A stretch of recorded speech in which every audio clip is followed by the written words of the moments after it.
Hello everyone, this is Sean, your roof guy. I want to take just a second here to show you a quick roofing hack.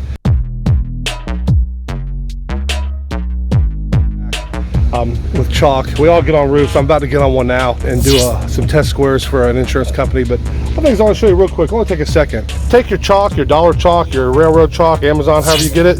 Get a can of hairspray, $2. Spray the chalk. When you spray it down,